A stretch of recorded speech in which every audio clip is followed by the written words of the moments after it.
Assalamualaikum, sahabat. Mari kita simak kisah hidup dan makna di balik setiap kesulitan yang pasti diiringi dengan kemudahan. Bayangkan seorang ustazah asal Banten yang menyamar menjadi tenaga kerja wanita, TKW, di Kamboja. Dia tidak mencari uang, tetapi bertekad untuk mengungkap kejahatan besar sindikat perdagangan organ manusia. Tanpa dikenal siapa-siapa, dia memiliki satu senjata ampuh. Amalan ayat-ayat Al-Qur'an yang membuatnya kebal dari bahaya. Apa yang akan terjadi ketika rahasianya nyaris terbongkar? Apakah dia berhasil menyelamatkan para korban? Sebelum kita melanjutkan, bagi yang beragama Islam, silakan tuliskan selawat Nabi Muhammad di kolom komentar.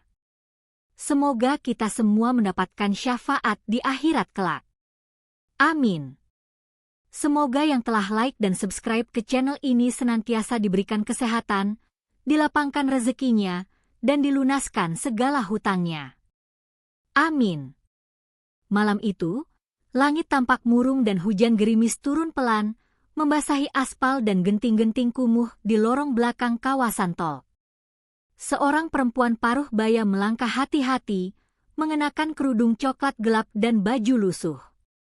Di balik penampilannya yang sederhana, tersembunyi sorot mata yang tajam dan penuh tekad. Namanya Syamsiah Rahmah, tetapi di negeri asing ini dia dikenal sebagai Bu Ani, seorang TKW asal Indonesia yang baru 2 bulan bekerja di rumah seorang pedagang kaya asal Cina di Kamboja. Tak seorang pun tahu bahwa Bu Ani bukanlah TKW biasa. Dia adalah seorang ustazah asal Banten, hafizah yang menguasai banyak ilmu agama. Lebih dari itu, dia juga mewarisi ilmu kanuragan dari gurunya, seorang ulama tua yang hidup terpencil di kaki Gunung Karang.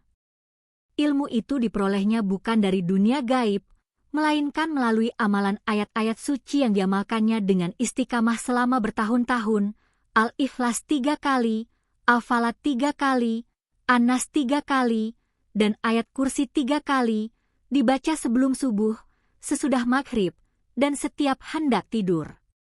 Itulah tamengnya yang membuatnya tak gentar menyusup ke dalam sarang bahaya. Malam itu, langkahnya mengarah ke sebuah gudang tua yang tampak kosong dari luar, tetapi bukan sembarang gudang. Berdasarkan informasi dari seorang mantan korban yang ia temui di masjid kecil di pinggir kota, tempat itu dijadikan markas transit bagi para korban perdagangan organ, wanita-wanita muda yang tertipu menjadi TKW, kemudian dijebak, dibius, dan dijual tubuhnya potong demi potong. Syamsiah tahu bahwa malam ini adalah malam pengintaian. Namun, saat ia mencoba mendekat, terdengar suara derit pintu besi terbuka. Seorang pria berjas kulit keluar dari dalam gudang, menggenggam tas hitam besar yang dari sela-sela tas tersebut terlihat sesuatu yang mengilap merah, organ tubuh manusia. Dengan berang, Syamsiah mundur perlahan. Bukan karena rasa takut, melainkan karena amarah yang membara sejak pertama kali mendengar kabar tentang sindikat ini, ketika seorang santri perempuan di pesantrennya tiba-tiba hilang dan hanya meninggalkan surat izin untuk menjadi TKW di Kamboja. Ketika ia hendak berbalik, tiba-tiba 2 pria bertubuh besar muncul dari sisi lorong, membekap mulutnya dan menariknya ke dalam mobil hitam.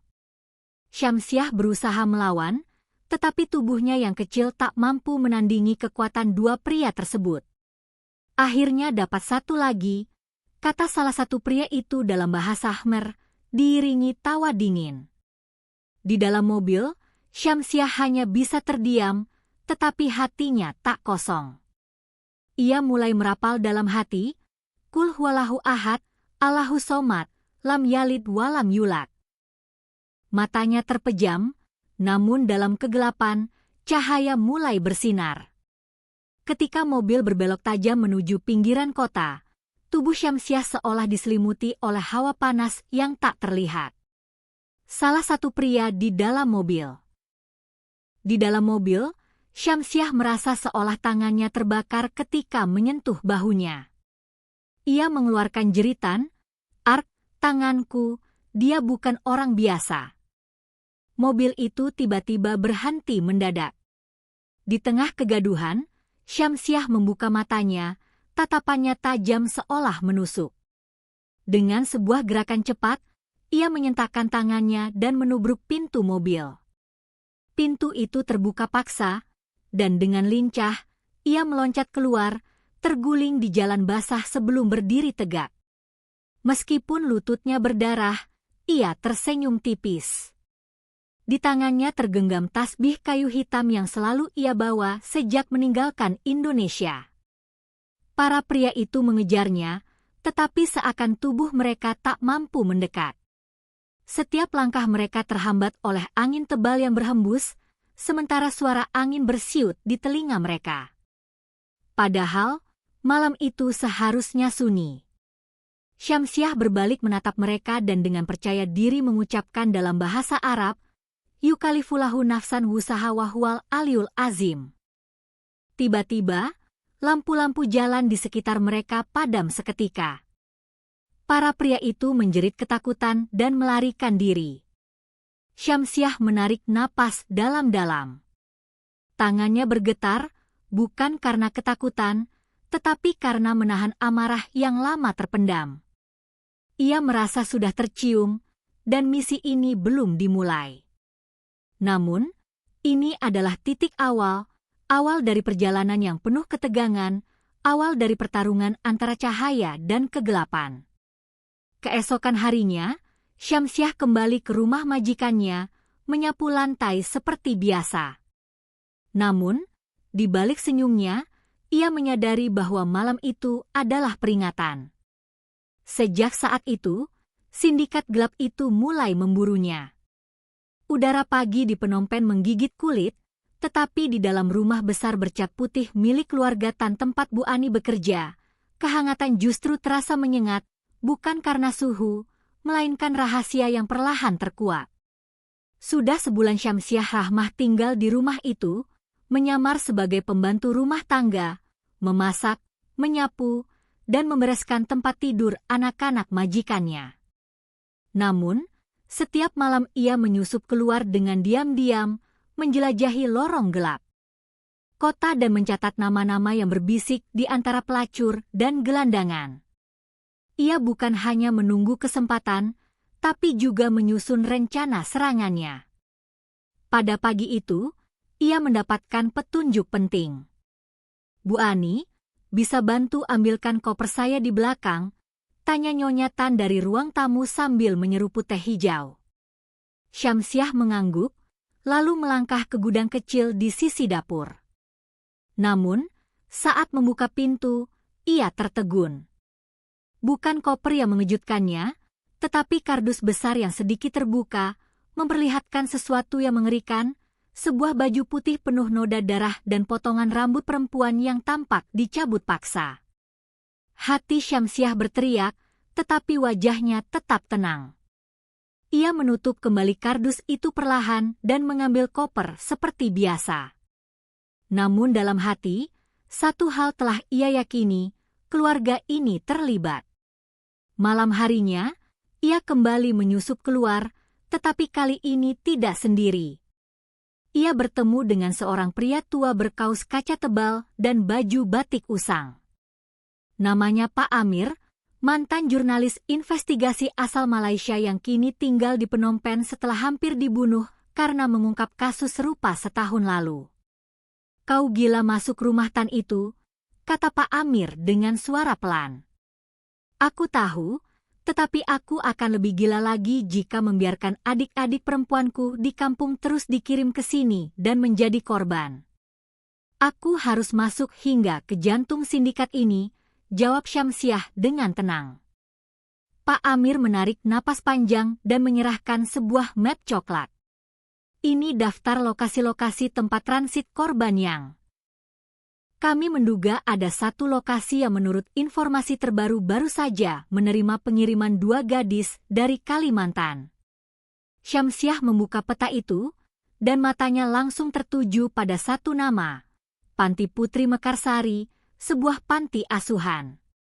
Seorang perempuan yang dikatakan menampung anak-anak tenaga kerja wanita, TKW, dan korban kekerasan, namun menurut data yang dikumpulkan oleh Pak Amir, tempat itu sebenarnya merupakan kamuflase. Beberapa korban yang berhasil melarikan diri mengungkapkan bahwa mereka dibawa ke lokasi tersebut terlebih dahulu sebelum menghilang. Pada suatu hari, Syamsiah meminta izin kepada Nyonya Tan untuk mengunjungi saudaranya yang tinggal di pinggiran kota. Izin tersebut disambut dengan sinis, tetapi tidak menimbulkan kecurigaan. Ia berangkat dengan sepeda tua pinjaman, hanya membawa tas kecil berisi pakaian, salinan dokumen panti, dan tentunya mushaf kecil yang selalu ia simpan di bawah bajunya.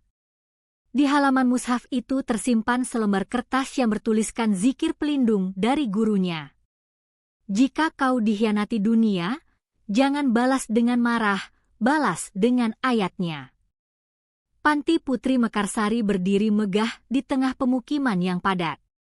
Dari luar, tempat itu tampak bersih, dikelilingi bunga dan mural pendidikan yang menghiasi temboknya.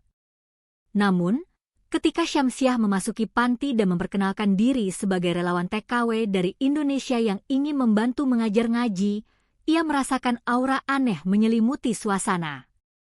Pengurus panti, seorang wanita setengah baya bernama Madam Kong, menyambutnya dengan senyuman, tetapi tatapan matanya tajam dan sinis, seolah sedang menilai. "Apakah kamu hafal Al-Quran?" tanya Madam Kong. "Sedikit. Yang penting saya bisa mengajarkan adik-adik di sini mengenal huruf hijayah. Boleh saya lihat kelas mereka?" jawab Syamsiah. Madam Kong mengangguk, tetapi matanya terus memperhatikan setiap gerak-gerik tamunya, seolah ia sudah tahu bahwa perempuan ini bukanlah relawan biasa. Di dalam kamar-kamar panti, Syamsiah melihat anak-anak perempuan berusia rata-rata di bawah 10 tahun. Semuanya tampak pucat dan tidak banyak bicara, beberapa bahkan terlihat baru sembuh dari trauma yang berat. Disitulah Syamsiah melihat sesuatu yang membuat darahnya mendidih. Seorang gadis kecil dengan mata sembab memegang boneka kecil. Di ujung baju boneka itu terdapat label bertuliskan nama pengiriman medis, Medical Ship ID Heart Type B positif. Syamsiah bergetar, tetapi ia menahan air matanya. Malam itu, ia berpura-pura tidur di kamar relawan, tetapi di tengah malam, ia bangkit pelan tanpa suara. Ia membuka jendela kecil dan menyelinap ke bagian belakang panti, di mana ia melihat gudang kecil dengan pintu besi. Ia mendekatinya perlahan. Dari balik jeruji kecil di atas pintu, terdengar suara bisikan, "Aku gak mau. Jangan suntik aku. Aku ingin pulang ke Mama." Suara itu adalah suara anak Indonesia. Syamsiah mundur, tetapi saat hendak berbalik, suara langkah kaki terdengar di belakangnya. Madam Kong muncul dengan wajah dingin, "Baru malam pertama kau sudah ingin tahu terlalu banyak." Tiba-tiba, dua pria muncul dari balik tembok dan segera menangkap lengan Syamsiah. Namun, kali ini mereka salah orang. Syamsiah memejamkan mata, hatinya melantunkan ayat, "Allahu la ilaha illallahul hayyul qayyum." Tubuhnya mendadak bersinar lembut, dan tangan pria-pria itu terbakar seolah menyentuh bara api. Dengan satu hentakan, ia melepaskan diri dan berdiri gagah. Wajahnya tak lagi tampak seperti Bu Ani yang lugu, tetapi seperti Ustazah Syamsiah Rahmah, pejuang dari Banten yang tak pernah tunduk pada kebatilan. Madam Kong mundur dengan wajah panik. "Siapa kamu sebenarnya?" tanyanya. Syamsiah tidak menjawab. Ia hanya menatap lurus dan berkata pelan, "Aku utusan doa-doa ibu-ibu yang anaknya belum pulang, dan aku tidak akan berhenti sampai pintu ini dibuka dan semua anak kembali ke pelukan ibunya." Malam itu terasa semakin mencekam. Meskipun hatinya terasa beku, di dalam dada Syamsiah menyala bara yang takkan pernah padam. Malam itu, ia bukan lagi sekadar seorang penyusup, ia adalah simbol perlawanan. panti itu hanyalah titik awal dari gelombang besar yang siap ia hadapi. Langit Phnom Penh baru saja ditelan kegelapan. Kabut pagi menyelimuti saat Syamsiah Rahmah terbangun dari sujud panjangnya di atas sajadah tipis yang terhampar di pojok kamar relawan panti. Dia menghapus air mata yang masih membekas di pipinya. Tangan gemetar bukan karena ketakutan, melainkan karena getaran jiwa yang semakin mantap. Malam sebelumnya, ia telah menyaksikan sebuah keajaiban kecil. Amalan ayat-ayat suci yang dibawanya sepanjang hidup mampu memutuskan ikatan dua pria kekar tanpa satupun sentuhan fisik. Mereka seolah terbakar oleh zikir, tidak dapat mengatasi kekuatan dari ayat yang ia ulang 3 kali di dalam hatinya. Al-Ikhlas, Al-Falah, An-Nas, dan ayat kursi. 4 surah ini menjadi bentengnya sejak ia belajar mengaji di pesantren kaki Gunung Karang, Banten. Dulu, gurunya pernah berkata, jika kau pegang 4 pelindung ini dan terus bersujud kepada Allah, dunia tidak akan mampu menyentuhmu kecuali atas izinnya. Kini, ia benar-benar menghadapi dunia yang keras. Saat matahari mulai merangkak naik, Syamsiah berpura-pura seperti biasa, dengan senyum manis, kerudung rapi, dan logat yang dibuat lugu, seakan insiden tengah malam itu tak pernah terjadi. Madam Kong tidak muncul pagi itu, tetapi seorang wanita muda bernama Elida, yang mengaku sebagai kepala dapur, mendekatinya. Wanita itu memiliki logat Melayu dengan wajah ramah, meski di matanya terlihat jejak luka lama. Aku tahu siapa kamu sebenarnya, bisiknya saat mereka menata sarapan untuk anak-anak panti. Syamsiah hanya menoleh cepat tanpa menjawab. Kamu bukan relawan biasa. Aku dengar apa yang kau lakukan tadi malam, lanjut Elida. Dari anak-anak, mereka bilang kau bercahaya. Syamsiah terdiam, tetapi Elida justru menggigit bibir dan menarik tangannya ke ruang cuci di belakang dapur. Di sana, ia membuka pintu lantai kayu yang tersembunyi di balik karpet usang.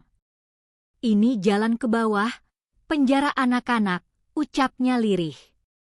Syamsiah menatap lubang gelap itu dengan hati berdebar. Bau lembab dan busuk langsung menyeruak. Dari kejauhan, terdengar isakan kecil, suara rantai, dan doa yang nyaris putus asa. Ya Rab, pulangkan aku ke ibu. Tubuh Syamsiah merinding, tapi kali ini ia tak ragu. Ia melangkah masuk. Tangga kayu tua itu berderit di setiap langkahnya, sementara cahaya satu-satunya datang dari lampu kecil yang digantung di langit-langit ruang bawah tanah. Di sana, ia melihat 3 anak perempuan duduk bersila di lantai dingin, kaki mereka terikat rantai besi. Wajah mereka pucat, tubuhnya kurus, tetapi mata mereka masih penuh harapan. Begitu melihat Syamsiah, mereka langsung berdiri meski tersendat. Suster yang baca Quran semalam, bisik salah satu dari mereka dengan suara lemah. Syamsiah mendekat, menggenggam tangan mereka satu persatu. Kalian dari mana? Tanyanya pelan. Saya dari Samarinda, yang ini dari Medan, dan yang kecil ini dari Cirebon. Kami dibawa lewat agen kerja, katanya untuk bekerja di restoran, tapi ternyata kami dimasukkan ke panti ini untuk dirawat. Tapi malam-malam, mereka suntik kami, mengukur tekanan darah, lalu kami dimandikan paksa dan difoto telanjang. Suara anak itu pecah di ujung kalimatnya. Syamsiah menutup mulutnya untuk menahan tangis. Lalu, ia mengangkat tangan ke langit-langit gelap itu dan mulai melantunkan istighfar perlahan. Astagfirullahaladzim, aladzi la ilaha illahua, al-hayyul qayyum. Sambil memandang wajah-wajah kecil yang telah direnggut dari masa depannya, aku bertaubat kepadanya ratusan kali. Setiap helaan napas istighfar terasa seperti mengikis dosa-dosa dunia, membakar jejak kemunafikan. Dalam momen itu, ketika aku berusaha memecahkan gembok rantai dengan kekuatan doa, Elida hadir di pikiranku. Tiba-tiba, suasana menjadi tegang. "Mereka tahu kamu ada di sini," kata seorang wanita dengan wajah panik. Dari kejauhan, sebuah mobil hitam meluncur masuk ke halaman. Itu pasti orang-orang Tan yang ingin mengambil anak-anak ini untuk pengiriman malam ini. Jika kau tertangkap, mereka tidak akan memberi ampun. Syamsiah berdiri, bukan untuk melarikan diri, tetapi untuk melawan. "Elida, keluarkan anak-anak itu lewat pintu belakang. Bawa mereka ke rumah Pak Amir di Kampung Com. Bilang bahwa Ustazah sudah membuka gerbangnya, tapi cepat." Sementara Elida naik untuk membawa anak-anak itu satu persatu, Syamsiah menarik sajadah kecil dari dalam tasnya. Ia bentangkan di lantai penjara dan duduk di atasnya, dengan tenang mulai membaca ayat kursi. Suara langkah kaki bergemuruh dari atas. Orang-orang Tan sedang mencari, tapi malam ini mereka tidak akan menemukan gadis lemah. Mereka akan menghadapi seorang penjaga rahasia dari Banten yang ilmunya bukan berasal dari mantra, melainkan dari langit. Kekuatannya bukan dari amarah, tetapi dari doa. Pintu bawah tanah terbuka dengan keras. 5 pria bertubuh kekar menyerbu masuk, salah satunya tertawa sinis. "Hei, kamu pikir ini pesantren?" Namun, sebelum sempat menyentuh Syamsiah, tubuh pria itu terpental ke dinding, seolah ditabrak oleh kekuatan tak terlihat. Yang lain segera ikut menyerbu, tapi satu persatu mereka terhempas dan terjerembab, mulut mereka bergetar seolah tersedak. Dengan perlahan, Syamsiah berdiri. "Aku bukan apa-apa, tetapi ayat yang kupluk ini adalah cahaya, dan kalian hidup dalam kegelapan." Ruangan penjara itu bergemuruh, seolah langit mengirim badai ke bawah tanah. Malam itu, kejahatan di Panti Putri Mekarsari akhirnya menemukan ujungnya. Namun, Syamsiah tahu, ini belumlah akhir. Ini baru permulaan dari jaringan besar yang merenggut kemanusiaan di setiap sudut Asia Tenggara. Pagi di Phnom Penh terasa lebih panas dari biasanya. Syamsiah Rahmah duduk di meja makan, sarapan dengan hati yang penuh rasa lega. Setidaknya anak-anak yang ia selamatkan kini berada di tempat yang aman, di rumah Pak Amir, seorang pemuka agama yang dikenal dekat dengan kaum duafa. Di sana, mereka bisa mulai menyembuhkan luka batin dan fisik yang selama ini mereka pendam. Namun, dalam hati Syamsiah, rasa tenang itu tak bisa bertahan lama. Ia tahu, semua ini belum selesai. Jaringan perdagangan manusia ini sangat luas dan rumit, dan ia baru saja menggali sebagian kecil dari kejahatan yang tersembunyi di bawah tanah Kamboja. Panti yang ia selamatkan hanyalah satu di antara banyak lainnya yang menjalankan sistem ini. Syamsiah merenung, menyandarkan punggungnya di kursi kayu. Doa dan istighfar tiada henti keluar dari bibirnya. Semua yang terjadi semalam, keajaiban yang ia alami, bukan hanya hasil keberanian, tetapi juga kekuatan yang berasal dari amalan yang ia pegang erat. Surah Al-Ikhlas, Al-Falaq, An-Nas, dan ayat kursi. Dari dalam dirinya, sebuah suara memanggilnya untuk terus maju dan menyelesaikan misi yang lebih besar. Tiba-tiba, pintu rumah Pak Amir terbuka. Seorang pria muncul dengan tergesa-gesa, wajahnya pucat. Ia berjalan cepat menuju Syamsiah. "Ustazah Syamsiah, ada kabar buruk," katanya dengan suara yang terbata-bata. Syamsiah menatapnya tajam. "Apa yang terjadi?" "Madam Kong, penanggung jawab di panti itu, sudah menghilang. Kami baru saja mendapatkan informasi bahwa dia sedang mengatur pengiriman anak-anak untuk sindikat lain. Mereka meninggalkan penampungan dan melanjutkan perjalanan ke Ho Chi Minh sebelum akhirnya dikirim ke Malaysia. Terdapat jaringan yang lebih besar dan lebih kuat di belakang semua ini." Syamsiah terdiam sejenak. Ia sudah menduga hal ini, namun mendengarnya secara langsung membuat keyakinannya semakin kuat. Syamsiah mempertimbangkan bahwa situasinya jauh lebih berbahaya daripada yang ia bayangkan. Lalu, bagaimana kita bisa menghentikan mereka? Tanyanya, sementara pria di hadapannya tampak bingung, seakan tidak memiliki jawaban. Namun, Syamsiah tidak bisa menunggu lebih lama. Waktu mereka semakin menipis, dan jika ia tidak segera bertindak, anak-anak ini akan terjebak dalam kekejaman yang lebih jauh. Dengan tatapan penuh tekad, ia berkata, "Berikan aku 1 jam. Saya akan menghubungi beberapa kontak yang saya miliki.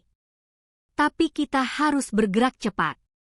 Jaringan mereka sudah sangat luas dan tersebar ke berbagai negara. Jika kita terlambat, tidak hanya anak-anak ini yang akan menjadi korban, tetapi banyak lagi." Tanpa membuang waktu, Syamsiah keluar dari rumah Pak Amir menuju lokasi yang lebih sepi. Di bawah pohon beringin yang rimbun, ia duduk dan mulai melafalkan doa-doa perlindungan. Setiap amalan yang telah menjadi bagian dari hidupnya terucap, "Astaghfirullahaladzim, aladzi la ilaha illahuwa, al-hayyul qayyum wa atubu ilaika." Ya Allah, lindungi aku, lindungi umat ini, bimbinglah aku ke jalan yang benar. Saat ia melantunkan zikir, tiba-tiba suara datang dari belakangnya. "Ustazah, saya tahu apa yang sedang kau lakukan." Syamsiah menoleh cepat, terkejut melihat seorang wanita berdiri di belakangnya. Wanita itu mengenakan pakaian hitam dengan wajah terlindungi cadar, tetapi matanya dipenuhi kebencian. "Aku adalah bagian dari mereka," katanya dengan nada datar namun penuh ancaman. Syamsiah segera mengenali tatapan itu. Wanita ini adalah salah satu pengikut yang pernah ia lihat sebelumnya. Namun, bagaimana wanita ini bisa tahu tentang dirinya? "Siapa kamu sebenarnya?" tanya Syamsiah, sedikit terkejut. Wanita itu tersenyum sinis, "Aku bukan hanya pengikut Madam Kong. Aku juga pernah menjadi bagian dari jaringan ini. Tetapi sekarang, aku sudah muak dan ingin membantumu menghentikan mereka." Syamsiah memperhatikan wanita itu dengan seksama. Ia menyadari ini bisa jadi jebakan, tetapi ada sesuatu dalam tatapan wanita itu yang membuatnya ragu. "Ada alasan mengapa saya memilih untuk membantumu," kata wanita itu melanjutkan. "Madam Kong selalu bilang tak ada yang bisa menghentikan jaringan ini. Tapi aku tahu ada kekuatan yang lebih besar, kekuatan dari langit, yang bisa membakar semua kejahatan ini." Syamsiah mengangguk, menyadari tidak ada waktu untuk ragu. Mereka harus segera bergerak. Untuk menghentikan jaringan ini, mereka memerlukan lebih dari sekadar keberanian dan kekuatan fisik. Mereka membutuhkan bantuan dari Sang Maha Kuasa. Dengan satu gerakan, Syamsiah mengeluarkan sajadah kecil dari tasnya dan mulai berzikir. Tak lama setelah itu, wanita itu bergabung dengannya. Mereka melantunkan zikir yang penuh kekuatan, "Astaghfirullahaladzim, aladzi la ilaha illahuwa, al-hayyul qayyum wa atubu ilaih." Seiring dengan lantunan doa, suasana di sekitar mereka mulai berubah. Angin berhembus kencang, seolah ada kekuatan yang hadir di antara mereka. Di kejauhan, Syamsiah mendengar suara teriakan seperti dari dalam bumi. Apa yang mereka lakukan sekarang tidak hanya mempengaruhi diri mereka sendiri, tetapi juga mengguncang dunia gelap di sekitar mereka, dunia penuh kejahatan dan kebohongan. Namun, saat itu, seorang pria bertubuh besar mendekat. Dengan langkah cepat, pria itu mendekati mereka sambil menggenggam pedang di tangannya. Tatapannya dipenuhi ancaman. "Kalian pikir doa bisa menghentikan kami?" ujarnya. Dengan suara yang pelan namun syarat dengan kebencian, Syamsiah menatap pria itu dengan tenang. "Terkadang, doa lebih kuat dari apapun di dunia ini," katanya sambil berdiri tegak. Tubuhnya yang tegap, bersama amalan yang telah lama ia pelajari, mulai memancarkan kekuatan.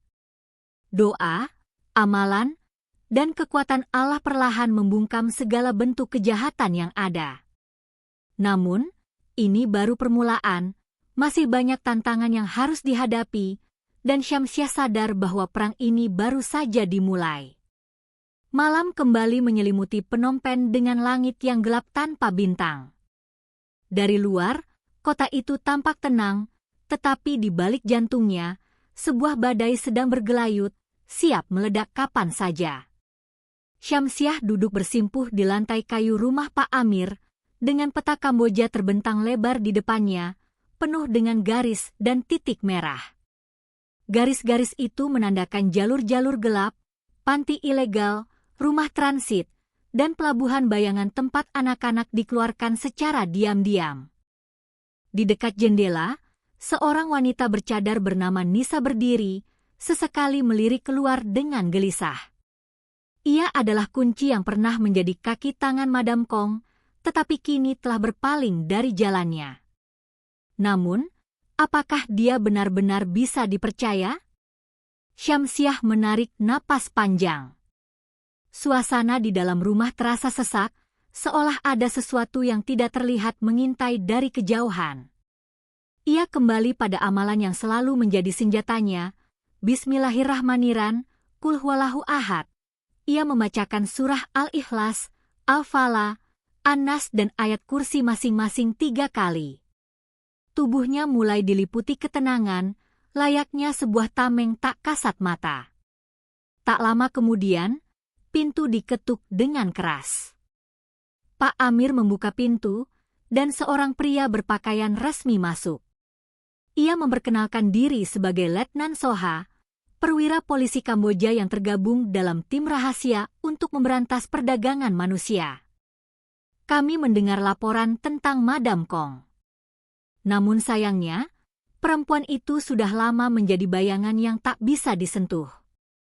Kami butuh bukti yang lebih konkret, katanya, menatap tajam Syamsiah dan Nisa. Syamsiah mengangguk tenang. Bukti akan kami bawa, tetapi saya perlu akses ke pelabuhan Behar Leu. Disitulah pengiriman anak-anak terakhir akan dilakukan besok malam. Letnan Soha tampak ragu. Namun sebelum ia memberikan jawaban, Nisa tiba-tiba menyela, saya bisa membantu. Saya tahu akses jalur belakang, tetapi saya harus pergi sendiri. Mereka akan curiga jika Ustazah ikut. Syamsiah memandangi Nisa lama. Kegelisahan mengguncang batinnya. Ia percaya pada takdir, tetapi bukan berarti ia buta pada firasat. Malam itu, firasatnya menggelegak seperti ombak di tengah badai. Namun, waktu terus berjalan, dan tak ada pilihan lain. Akhirnya, ia mengangguk, tapi kau harus bawa ini, katanya sambil menyelipkan sesuatu ke saku baju Nisa, sebuah mikrorekorder kecil yang akan menjadi saksi bisu.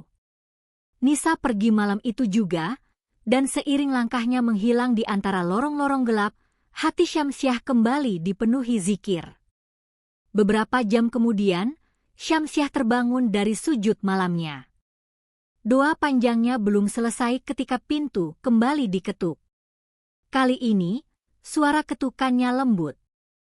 Namun, saat Pak Amir membuka pintu, yang masuk bukanlah Nisa, melainkan 2 pria bertubuh kekar yang tak dikenal. Mereka membawa kabar bahwa Nisa tak kembali. Salah satu dari mereka berkata sambil menyeringai, dan pesan dari Madam Kong, jangan ikut campur, Ustazah. Semua yang kau selamatkan akan lenyap satu persatu. Syamsiah bangkit, wajahnya tetap tak berubah. Sorot matanya tetap tajam, dipenuhi keteguhan. Namun di dalam dadanya, tersimpan rasa yang berbeda. Badai mulai mengamuk. Ia menyadari bahwa dirinya telah dikhianati. Nisa, yang selama ini ia percayai, ternyata adalah umpan. Di balik kedoknya, ia adalah mata-mata Madam Kong. Kini, Rekaman yang dibawanya pasti sudah dihancurkan. Pak Amir mengepalkan tangan. Kita sudah kalah langkah, tapi belum kalah perang, jawab Syamsiah dengan tenang. Ia mengambil map yang disimpannya di belakang rak kayu. Di dalamnya terdapat salinan data-data anak-anak yang berhasil diselamatkan serta titik lokasi panti rahasia lainnya. Syamsiah sudah bersiap dari awal untuk menghadapi kemungkinan ini. Kita akan ke Babe Harleu malam ini, tegasnya. Kita tidak butuh izin lagi, kita butuh keadilan. Babe Harleu adalah pelabuhan tua yang dikuasai oleh preman-preman berseragam dan mafia berpakaian berdasi. Malam itu, udara terasa lembab, dipenuhi aroma laut yang tercampur bensin. Truk-truk kecil tanpa nomor polisi berjejer rapi, seperti barisan hantu yang menunggu giliran untuk mengangkut jiwa-jiwa tak berdosa. Syamsiah dan Pak Amir menyusup melalui jalur belakang, dibantu oleh dua remaja yang pernah mereka selamatkan. Mereka melangkah perlahan, menelusuri lorong sempit, dan bersembunyi di balik kontainer biru. Dari celah sempit itu, Syamsiah melihat dengan jelas puluhan anak digiring dalam diam. Mata mereka kosong, dan kaki mereka terikat oleh rantai plastik. Tak ada suara, hanya tatapan yang membuat dada terasa sesak. Di tengah kerumunan, seorang sosok yang tak asing berdiri, Nisa. Namun, malam itu ia bukan lagi wanita bercadar yang dikenalnya. Ia memakai jas hitam, rambut tergerai, dan senyumnya dingin. "Terima kasih, Ustazah," katanya, seolah tahu Syamsiah sedang mengintip. "Berkatmu, kami bisa menjebak lebih banyak." Meskipun wajah Syamsiah tak menunjukkan keterkejutan, ia tahu bahwa pengkhianatan bisa datang dari siapa saja. Namun, ia juga percaya ada tangan Allah yang selalu menjaga mereka yang bertawakal. Dengan gerakan pelan, Syamsiah menyentuh tasnya. Di dalamnya terdapat sehelai kain putih yang dilipat rapi. Ia membentangkannya dan mulai membacakan ayat-ayat pelindung yang merupakan ilmunya. Bismillahirrahmanirrahim, Kuluzubil Fala, Kulubirabinas, Allahu la ilaha illahwal hayyul qayyum. Tiba-tiba angin berhembus kencang, kontainer bergetar, dan lampu pelabuhan padam satu persatu. Suasana berubah menjadi mencekam. Anak-anak mulai panik, sebagian menangis pelan. Dari kejauhan, terdengar suara ledakan kecil, salah satu truk meledak, dan api mulai berkobar di ujung pelabuhan. Orang-orang berlarian, dan Nisa menoleh panik. Di antara asap dan bayangan malam, Syamsiah melangkah keluar. Jubahnya berkibar tertiup angin. Di tangan kanannya, tasbih kayu melilit jari-jari. Wajahnya memancarkan cahaya keberanian yang tak bisa dipadamkan. Nisa menatapnya dengan ketakutan, tapi sebelum sempat melarikan diri, tubuhnya seakan dikunci. Syamsiah berzikir lirih, tetapi getarannya mengunci langkah musuh. Astagfirullahalazim, aladzi la ilaha illahwal hayyul qayyum, wa atubu ilaih. Tubuh Nisa bergetar. Mulutnya ingin bicara, tetapi tak bisa. Pandangannya berubah, dari sombong menjadi ketakutan dan kemudian menyesal. Satu persatu, anak-anak berhasil dibebaskan. Api membesar, membakar dokumen dan catatan kejahatan mereka. Namun, Syamsiah tahu bahwa ini baru permulaan, masih ada jaringan lain yang lebih dalam. Meski begitu, malam itu satu lubang neraka telah ditutup, dan sebuah cahaya kecil telah dinyalakan. Subuh mulai merambat dari ufuk timur ketika kobaran api di pelabuhan Babe Harleu perlahan meredup. Bau asap dan garam laut masih menggantung di udara. Di tengah puing-puing yang membara, Syamsiah berdiri dalam diam, menatap anak-anak yang kini mulai tertawa pelan, saling berpegangan tangan. Menggenggam kembali kebebasan yang sempat direnggut, Pak Amir tampak sibuk memindahkan anak-anak ke dalam mobil-mobil relawan. Mereka yang dipanggil dari pesantren-pesantren lokal datang dengan langkah penuh kehati-hatian, membawa roti, air minum, dan selimut. Mereka adalah jaringan kecil tapi kuat, orang-orang yang berpegang pada keyakinan bahwa setiap kebaikan pasti bermanfaat. Namun, di balik momen penuh harapan itu, terdapat mata-mata yang mengawasi. Di dalam sebuah gedung tua bekas gudang ekspor, seorang pria berpakaian hitam berdiri, mengamati Syamsiah melalui teropong malam. Tersembunyi di balik jubah gelapnya, terdapat pistol kecil. Ia adalah algojo pribadi Madam Kong, yang namanya dikepung bisikan-bisikan gelap sebagai Mokamed, seorang pembunuh berdarah dingin yang dikenal tak pernah gagal. Perempuan itu sudah terlalu jauh, bisik Samet lirih. Waktunya dia dilenyapkan. Syamsiah menyadari bahwa bahaya belum berakhir. Malam itu, ia kembali ke markas rahasianya, sebuah rumah kayu kecil di pinggiran Tonlep. Tubuhnya letih, tetapi semangatnya tetap menyala. Ia duduk bersila di atas sajadah yang sudah usang, membuka Al-Quran kecil yang sampulnya tak lagi utuh karena waktu. Lembaran demi lembaran dibaca, ayat demi ayat dihayati. Ia mengulang amalannya menjadi pelindungnya, 3 kali surah Al-Ikhlas, 3 kali surah Al-Falaq, 3 kali surah An-Naas, dan 3 kali ayat kursi. Namun, udara di sekitarnya mulai terasa hangat, seolah ada dinding cahaya yang melindunginya. Tiba-tiba, ia mendengar suara halus seperti langkah kaki yang hampir tak terdengar. Namun, telinga Syamsiah yang terlatih dapat menangkapnya. Ia tidak panik atau melarikan diri. Sebaliknya, ia bangkit, membuka pintu belakang rumah, dan berdiri di halaman yang gelap, menatap bayang-bayang pepohonan dengan tegar. "Moksamet," katanya lirih. Bayangan itu pun berhenti, dan dari balik kegelapan, muncullah seorang pria tinggi kurus dengan sorot mata dingin, tangan menggenggam pistol. "Hebat," katanya. "Kau tahu namaku?" "Namamu tidak penting," jawab Syamsiah dengan tenang. "Yang penting adalah siapa yang kau hamba."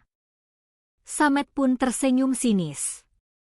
"Aku tidak percaya pada Allah, tapi Allah tetap melihatmu," jawab Syamsiah. Semua terjadi dengan sangat cepat. Pistol diangkat, dan tembakan meledak. Namun, peluru itu seolah berhenti di udara, terhenti oleh dinding tak kasat mata. Mata Samet membelalak, sementara Syamsiah mengangkat tangan kanannya, menggenggam tasbih. Cahaya samar memancar dari dadanya, dan zikir pun mengalir dari bibirnya. "Astagfirullahaladzim la ilaha illallah wal hayyul qayyum wa atubu ilaih." Tubuh Samet bergetar, jari-jarinya yang menggenggam pistol gemetar seolah ada kekuatan tak terlihat yang menekannya, hingga lututnya menyentuh tanah. "Kenapa? Kenapa ini terjadi?" desisnya. Syamsiah melangkah perlahan mendekat. "Karena ayat-ayat ini bukan sekadar jampi," katanya lembut. "Mereka adalah cahaya, dan kau sudah terlalu lama hidup dalam kegelapan." Samet menggertakkan gigi, tetapi air matanya mulai menetes, sesuatu yang tak pernah ia rasakan dalam beberapa tahun terakhir. Ketakutan, bukan karena takut mati, tetapi karena menyadari hatinya telah membatu. Lalu, ia menjatuhkan pistolnya. Di malam itu, Moksamet sujud, menangis, menggigil, dan hancur dalam diam. Syamsiah hanya meletakkan tangannya di bahunya, mengajaknya berzikir bersama. Zikir yang tak asing, tetapi kini begitu mendalam penghayatannya. La ilaha illallah, la ilaha illallah. Keesokan harinya, berita tentang kebakaran di pelabuhan dan pembebasan anak-anak menyebar lewat media bawah tanah. Rekaman video dari relawan menunjukkan anak-anak tertawa di pelukan para pengasuh. Banyak yang menangis melihatnya, tetapi lebih banyak lagi yang marah. Di sebuah gedung megah 5 lantai di pusat Phnom Penh, Madam Kong menatap layar monitornya dengan rahang mengeras.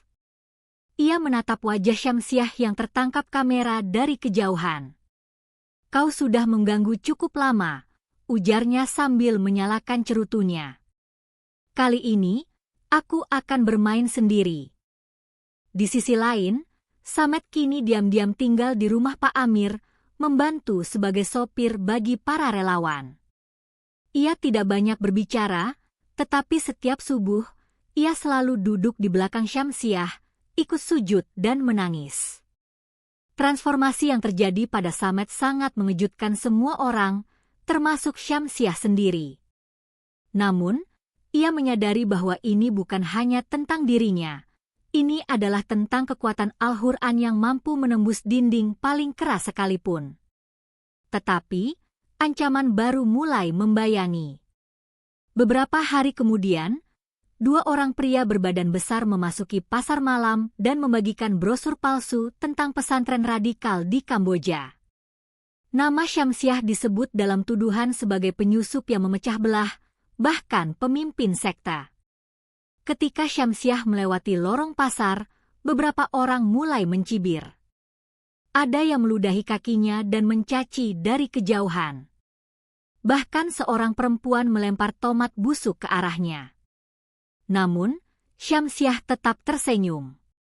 Ia tahu bahwa kebenaran tidak selalu disambut dengan hangat, tetapi itu tidak mengurangi cahaya yang dimilikinya. Di balik kejadian itu, ada bahaya besar yang mulai membayangi. Madam Kong turun tangan sendiri, dan ia tidak datang sendirian. Ia membawa satu kekuatan gelap yang tak biasa, seorang perempuan tua dari pegunungan Mondul Kiri yang dikenal sebagai Ratu Hitam. Konon, ia memiliki ilmu sihir kuno dari pedalaman hutan yang bisa membunuh melalui bayangan. "Bawa ustazah itu ke hadapanku," perintah Madam Kong kepada anak buahnya. "Hidup atau mati." Malam itu, langit Phnom Penh kembali gelap. Namun, badai kali ini bukanlah badai biasa. Malam di Phnom Penh seolah menyimpan rahasia. Angin berdesir membawa hawa yang berbeda, dan langit tampak berkabut tanpa tanda-tanda hujan. Dari kejauhan, anjing-anjing melolong, suaranya panjang dan menusuk, seolah mengabarkan sesuatu yang tak biasa. Syamsiah membuka jendela kamarnya perlahan, meresapi aroma kemenyan yang tercium samar dari arah sungai. Itu bukan bau dari dapur tetangga atau pemakaran biasa, melainkan aroma yang ia kenal dari masa kecilnya saat mondok di kaki Gunung Karang, belajar langsung dari gurunya yang juga seorang ahli ilmu ruqyah dan spiritualis di berbagai zaman. Ia tahu malam itu bukan malam biasa. Pak Amir mengetuk pintu kamar dengan wajah pucat. "Bu, Ustazah," suaranya lirih. "Ada perempuan tua tadi. Dia datang ke warung depan rumah. Dia tidak bicara apa-apa, tapi dia menatap saya sangat lama. Saya tidak bisa bergerak." Syamsiah menatapnya tajam, seperti disihir. Pak Amir mengangguk pelan dalam keadaan gemetar. Syamsiah menarik napas dalam-dalam, lalu mengambil air wudhu, mengenakan mukena putihnya yang sudah berusia belasan tahun, dan duduk menghadap kiblat. Malam itu, ia menyiapkan benteng dari langit, bukan hanya untuk dirinya, tetapi untuk semua yang ada di rumah tersebut. Ia mulai membaca surah Al-Fatihah, dilanjutkan dengan surah Al-Baqarah. Kemudian, dengan penuh keyakinan, ia melafalkan 3 kali surah Al-Ikhlas, 3 kali surah Al-Falah, dan 3 kali surah An-Naas. Ayat demi ayat mengalir dari bibirnya seperti aliran sungai yang tak henti. Hatinya fokus, seluruh tubuhnya tenang, dan di matanya bersinar cahaya yang dulu pernah ia pelajari dari gurunya di Banten. "Jika kau ingin melawan ilmu hitam, jangan. Gunakanlah amarahmu sebagai kekuatan. Ambillah pesan-pesan cinta yang berasal dari langit, karena ia jauh lebih kuat daripada mantra manapun di bumi." Dalam sekejap, lampu padam, dan suara retakan kayu mulai terdengar dari loteng. Kemudian, sebuah suara menyusul, seperti kuku yang menggores dinding. Di tengah ketegangan itu, Bu Halimah, tetangga di depan, berlari masuk sambil menggendong anaknya. "Bu Ustazah, anak saya tiba-tiba mengalami kejang." Syamsiah menghadapi situasi tersebut dengan tenang. Ia meletakkan tangan kanannya di dada anak kecil itu, kemudian membaca ayat kursi dengan perlahan, diulang 3 kali. Dan dengan ajaib, tubuh sang anak perlahan-lahan berhenti kejang. Matanya, yang awalnya terbalik, kini kembali normal, dan ia tertidur dalam pelukan ibunya. Namun, dari luar rumah terdengar tawa panjang, tawa seorang wanita yang berat dan dingin. Syamsiah bangkit dan melangkah keluar. Di bawah pohon kelapa tua, berdiri sosok wanita tua berpakaian hitam dengan rambut panjang menjuntai. Matanya tampak bukan seperti mata manusia biasa, hitam seluruhnya, seolah tak ada cahaya yang bersinar. "Jadi, ini perempuan yang mengganggu jalanku," katanya sambil tersenyum. "Namaku Nian, keturunan dari garis darah pertama perempuan penjaga gua di Mondul Kiri. Aku bukan siapa-siapa, tetapi aku bisa mencabut nyawamu hanya dengan bayanganku." Syamsiah tidak gentar. Ia berdiri tegak, melangkah ke tanah lapang di depan rumah. Di belakangnya, para relawan mulai berdatangan, namun ia melambaikan tangan, meminta mereka untuk tidak mendekat. Ini adalah pertarungan yang harus dia hadapi sendiri. "Jika kamu dari kegelapan," ucap Syamsiah pelan, "maka aku datang membawa cahaya." Ratu hitam itu menyeringai dan mengangkat tangannya. Dari bayangan pepohonan muncul sosok-sosok hitam tinggi kurus tak berbentuk, yang melayang dan mengepung Syamsiah. Tiba-tiba udara terasa dingin, embun turun meski belum waktunya. Tanah menjadi basah, dan daun-daun berguguran tanpa hembusan angin. Meski demikian, Syamsiah tetap berdiri kokoh. Kakinya menapak di bumi, tetapi zikirnya menembus langit. Bismillahirrahmanirrahim. Astagfirullahalim aladzi la ilaha illahayul qayyum wa atubu ilaih. Tiba-tiba, dari tubuh Syamsiah memancar cahaya biru keperakan. Bukan dari dirinya sendiri, tetapi dari lafaz yang diucapkannya. Setiap ayat berubah menjadi sinar yang melayang-layang di sekitarnya, menghalau semua sosok hitam yang mencoba mendekat. Ratu hitam mundur 1 langkah dan dengan suara mendesis berkata, "Tidak mungkin." Syamsiah terus melantunkan, "Qul huwallahu ahad. Allahus somad. Lam yalid walam yulad." Salah satu makhluk bayangan terbakar, menjerit, dan lenyap menjadi abu. Makhluk lainnya bergetar, tak kuasa mendekat. Ratu hitam menggeram dan mencabut seutas benang dari rambutnya, melemparkannya ke tanah. Tanah itu pun terbuka, mengeluarkan asap hitam. Dari dalamnya muncul tangan besar dengan kuku-kuku runcing, mencengkeram ke arah Syamsiah. "Bu Ustazah!" teriak Pak Amir dari kejauhan. Namun, Syamsiah hanya menutup mata, lalu mengangkat tangannya tinggi-tinggi ke langit. "Hasbunallah wakil. La haula wala quwata illa billah." Langit bergemuruh, dan kilat menyambar tepat di tengah lapangan. Cahaya terang menyilaukan seluruh kampung, dan lubang yang muncul tertutup kembali. Tangan besar itu hancur seketika, asap hitam sirna, sosok-sosok bayangan meleleh menjadi debu, dan Ratu Hitam jatuh tersungkur ke tanah. Tubuhnya bergetar, dan sorot matanya kini bukan lagi hitam, melainkan kosong. Ia mengerang sebelum kemudian melarikan diri dengan ketakutan. Tapi sebelum pergi, Syamsiah menyampaikan satu kalimat yang membuat perempuan itu berhenti sejenak. "Ingat, kegelapan tidak akan pernah menang atas terang, meski kamu bersembunyi di balik bayangan." Esok paginya, berita tentang kejadian semalam menyebar dengan cepat. Beberapa warga yang dahulu mencibir kini mendatangi dengan diam-diam, membawa makanan, beras, dan air bersih. Mereka merasa malu, menyadari bahwa mereka telah salah menilai. Sementara itu, Madam Kong sedang marah besar. Kita telah kehilangan 2 lokasi penampungan. Ratu Hitam gagal, Mokamed melarikan diri, dan perempuan itu, bentaknya kepada bawahannya. Ia semakin mendekat ke jantung kita. Sang pemimpin sindikat kini memanggil seluruh anak buah elitnya dan bersumpah, jika perlu, aku akan membunuh Syamsiah dengan tanganku sendiri. Bawa dia ke hadapanku, katanya dengan nada dingin. Ia ingin melihat cahaya itu padam di depan matanya. Saat ini, permainan terakhir dimulai.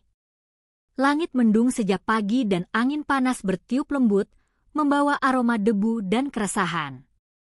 Di salah satu lorong sempit dekat pasar malam yang jarang dikunjungi, Syamsiah berdiri memandangi gedung tua berlantai 3 yang tampak kosong dan tak terurus, namun dijaga ketat oleh 2 pria bertubuh besar bersenjata. Di balik tembok itulah, menurut informasi terakhir yang dikirim Mokamed, markas utama Sindikat Perdagangan Organ Manusia beroperasi secara rahasia. Bukan rumah biasa, bukan pula kantor palsu, melainkan sebuah laboratorium gelap. Di dalamnya terdapat beberapa korban yang disimpan di kamar-kamar dingin dan 1 ruang operasi, sesuai catatan terakhir yang ditinggalkan Mokamed sebelum ia menghilang. Syamsiah menarik napas panjang. Dadanya terasa berat, bukan karena ketakutan, tetapi karena beban para korban yang belum diselamatkan. Ia mengenakan pakaian seperti TKW biasa, membawa keranjang sayur, dan menyembunyikan alat komunikasi kecil di balik jilbabnya. Sepasang sandal jepit murah menutupi kakinya, yang setiap langkahnya membawa hafalan-hafalan suci dari langit. Ia berjalan perlahan menyusuri trotoar, seolah hanya seorang pedagang kaki 5 biasa. Ketika para penjaga melihatnya, mereka hanya mengangguk cepat, mengira ia wanita lokal yang tersesat atau penjual makanan keliling. Tak ada yang menyangka bahwa perempuan ini adalah lawan terakhir mereka. Begitu memasuki gang sempit di sisi kiri gedung, Syamsiah berbalik cepat membuka panel rahasia yang ditunjukkan Mokamed padanya. Ternyata, di balik tumpukan sampah dan bata tua terdapat lubang kecil yang langsung menembus ke lorong bawah tanah. Gelap dan bau darah berpadu dengan aroma antiseptik menyelimuti udara. Syamsiah melangkah perlahan, melafalkan dalam hati doa-doa yang ia hafalkan sejak kecil. Bismillah, wahwa Samiul Alim. 1 tangannya meraba tembok, sementara tangan lainnya menggenggam tas kecil berisi air zam-zam, minyak bidara, dan kitab saku kecil berisi ayat-ayat ruqyah. Langkahnya bergema pelan, dan tiba-tiba terdengar suara wanita menangis, diikuti suara sepatu bot berat yang mendekat. Syamsiah cepat bersembunyi di balik tumpukan besi saat seorang pria Kamboja berjaket medis melintas, membawa clipboard dan alat suntik. Matanya kosong, seperti robot, mungkin sudah dicuci otaknya atau memang hatinya telah mati. Ketika pria itu masuk ke salah satu ruangan, Syamsiah segera menyelinap menyusuri koridor hingga menemukan ruangan besar dengan kaca 1 arah. Di baliknya, terlihat belasan orang dirantai di tempat tidur. Ada yang masih muda, sementara yang lainnya sudah tak bergerak. Mata Syamsiah berkaca-kaca. Inikah wajah dari keserakahan manusia batinnya lirih? Menjual organ demi kekuasaan, demi uang, dan demi rasa yang tak pernah cukup. Ia mengeluarkan minyak bidara dan mengoleskannya sedikit ke dahinya, lalu kembali membaca 3 kali Al-Ikhlas, 3 kali Al-Falah, 3 kali Anas, dan 3 kali ayat kursi. Tak ada suara, hanya getaran dalam jiwa. Tiba-tiba, alarm gedung menyala. Seseorang melihatnya dari belakang, seorang wanita berbaju lab ternyata bukan hanya seorang dokter, melainkan juga seorang penjaga spiritual yang telah dilatih secara khusus oleh Madam Kong. Cahaya memancar dari matanya. Tangan ungu itu mengeluarkan asap hitam yang menyesakkan. "Siapa kamu?" bentaknya, suaranya menggelegar. Dalam bahasa Vietnam, terjemahan tersebut terdengar di alat kecil di telinga Syamsiah. "Aku adalah akhir dari kejahatanmu," jawab Syamsiah tegas. Pertarungan pun dimulai, namun bukan seperti yang kita lihat di film-film kungfu. Ini adalah benturan antara doa dan mantra, antara cahaya langit dan kegelapan bumi. Asap hitam menyelimuti, berusaha membungkus tubuh Syamsiah. Namun, saat ia melantunkan ayat kursi, asap itu berbalik menyerang Madam Kong, membakar pakaiannya perlahan. Wanita itu berteriak, tetapi tak mampu mendekat. Syamsiah menepukkan tangannya ke tanah dan menyentuh salah satu rantai yang mengikat para korban. Seketika, rantai itu bergetar dan putus. Satu persatu, belenggu terlepas dan para korban mulai sadar. Beberapa menangis, sementara yang lainnya hanya menatap nanar, belum percaya bahwa keajaiban tengah terjadi. Syamsiah segera memanggil Pak Amir melalui alat komunikasinya, "Buka jalur pelarian. Aku butuh bantuan sekarang." Di luar gedung, jaringan relawan yang disusun diam-diam oleh Syamsiah dan Samet telah bersiap. Ada sopir truk yang bersedia mengangkut korban, dokter-dokter sukarela, dan 2 polisi yang membantu karena anak mereka juga pernah menjadi korban sindikat ini. Sementara itu, Madam Kong yang berada di lantai paling atas mengamati semuanya dari kamera rahasia. Ia tidak mengucapkan sepatah kata pun, berdiri angkuh mengenakan jubah hitam berhias ukiran naga perak sambil memegang pedang kecil berlapis racun. "Bawa perempuan itu padaku. Jika perlu, bakar lantai 1 dan 2. Aku ingin melihat dia merangkak menuju kematiannya." Tangan kanannya memutar manik-manik kayu, bukan tasbih, tetapi ala pemanggil makhluk gaib dari ritual kuno yang telah diwariskan turun-temurun dalam keluarganya yang pernah menjadi dukun istana. Langit semakin gelap, kilat menyambar meski hujan belum turun. Syamsiah melangkah lebih dalam ke sarang iblis, bersiap untuk pertemuan terakhir yang akan mengubah segalanya. Malam itu, langit seakan membuka pintu neraka. Petir menyambar bersahutan, dan hujan deras mengguyur kota. Namun, di lantai 3 gedung tua yang menjadi markas sindikat perdagangan organ manusia, suhu justru meningkat drastis. Asap mengepul dari berbagai sudut, suara jeritan dan tangis para korban bersautan di lorong-lorong sempit. Di tengah kekacauan itu, Ustazah Syamsiah berdiri tegak, berhadapan langsung dengan sosok paling berbahaya dalam hidupnya, Madam Kong. Perempuan paruh baya keturunan Tionghoa Kamboja itu berdiri angkuh dengan jubah hitam panjang, menggenggam pedang kecil berhias permata merah darah. Di sekeliling tubuhnya, asap hitam pekat berputar seperti pusara neraka, menciptakan aura kematian yang menakutkan. Namun, Syamsiah tetap berdiri teguh, matanya tak berkedip. Suaranya lirih namun tegas, "La haula wa quwata illa billah. Dengan pertolongan dari langit, aku datang bukan untuk menang, tetapi untuk membebaskan." Madam Kong tertawa nyaring, suaranya parau seperti teriakan ribuan iblis dari dasar jurang. "Kau pikir bisa mengalahkan aku hanya dengan ayat-ayat tua dari kitabmu?" Syamsiah tidak menjawab, ia mulai membaca dalam hati. Qul huwallahu ahad, Allahu somad, lam yalid walam yulad, diikuti dengan surah Al-Falaq dan surat Anas masing-masing 3 kali, serta ayat kursi 3 kali. Dan saat ia mengucapkan kalimat wasya kursiyu samawati wal ard, lantai tempat mereka berdiri mulai bergetar.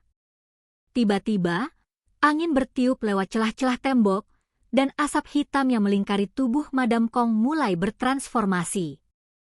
Pedang itu terlepas dari genggaman tangan, dan cahaya terang menyala dari belakang Syamsiah, menghantam tubuh wanita itu hingga terhempas dan menabrak dinding. Teriakan Madam Kong menggema, penuh rasa sakit. Tubuhnya membara, suara tangis dan raungannya berpadu dalam irama tragis yang mencerminkan kehancuran. Tidak. Aku penguasa tempat ini. Aku tidak bisa kalah, teriaknya, namun kekuatan dunia tidak ada artinya di hadapan firman langit. Saat Syamsiah melantunkan ayat kursi, tubuh Madam Kong mengepul, lalu meledak menjadi debu, seakan-akan ia tidak pernah ada. Gedung itu pun berguncang hebat. Para korban yang berhasil diselamatkan mulai diturunkan melalui jalur rahasia. Di luar, relawan dan aparat berpakaian sipil berupaya mengevakuasi mereka ke tempat yang aman. Syamsiah sempat terjatuh karena kelelahan yang luar biasa, tetapi ia terbangun dengan senyum lembut ketika melihat seorang gadis kecil yang ia selamatkan, mencium tangannya dan berkata, "Ibu Cahaya, ibu penyelamatku." Beberapa bulan kemudian, media internasional heboh. Organisasi HAM dunia secara diam-diam memberikan penghargaan kepada seorang aktivis misterius dari Indonesia yang telah menyelamatkan puluhan nyawa TKW dan anak-anak dari sindikat yang kejam. Namun, nama Syamsiah Rahmah tak pernah tersiar di berita. Ia memilih kembali ke kampung halamannya di Banten, menjalani hidup tenang sambil mengajar ngaji anak-anak kecil di surau dekat sawah. Sesekali, ia menerima tamu dari luar negeri yang datang bukan hanya untuk belajar ilmu, tetapi juga untuk mendapatkan cahaya. Dalam setiap kegelapan, selalu ada cahaya. Dalam setiap kejahatan, pasti akan datang kebaikan yang menaklukkan. Tak peduli betapa besarnya kekuatan dunia, selama kita menggenggam ayat-ayat Allah, kita tidak pernah benar-benar sendirian. Seperti firman-Nya, siapa bertakwa kepada Allah, niscaya Dia akan membukakan jalan keluar baginya dan memberinya rezeki dari arah yang tidak disangka-sangka. Quran Surat. Terima kasih telah menyimak kisah luar biasa ini hingga akhir. Jika kalian merasa tersentuh, terinspirasi, atau tercerahkan oleh cerita ini, jangan lupa untuk like, tuliskan pendapatmu di kolom komentar, dan subscribe channel ini agar tidak ketinggalan kisah-kisah penuh makna lainnya. Sampai jumpa di kisah berikutnya. Wassalamualaikum warahmatullahi wabarakatuh.